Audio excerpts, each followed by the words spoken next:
चांगले म्हटलं तर आणि संसार करा म्हणजे नाही म्हणजे हा जरा तापट आहे स्वभावाने. तो किती बी तापट असू दे हिनं डोळं वाटलं की हागायचाच बंद होईल. 2 महिन्यांनी एकदा हागायला जाय. कितीही जरी नवरा कडक असला हं. तो आम्ही म्हणजे की गपच बसते असं परत येते असं. बरं. दिला का सुद्धा नाही दिला का सुद्धा काढला का नाही बोंबलाला काढला चावटाची आहे का हा, हा. लाईन मारते का हं. घाणेरडी आहे का हं. परपुरुषाची शारीरिक संबंध आले का हा भाग आला. हं. पण त्या टाईपची पुरगी नाही.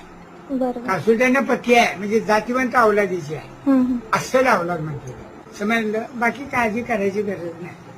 नवरा जरी चुकला तरी समजून येणारी ही पुरगी आहे. हं. असू दे म्हणणार नवरा किती घ्यायचं नवऱ्याची माप कोण काढणार. चालेल तुला बोलवून सांगेल आधी स्वयंपाक केलाय जेवायला या. मला तबक नाही म्हणजे तर मग ती तुझ्या अंगात नसते. जेवायला बोलण्याचं आपण प्रेमाने जायचं. बरोबर. आता मला 2दा बोलवलं. हं.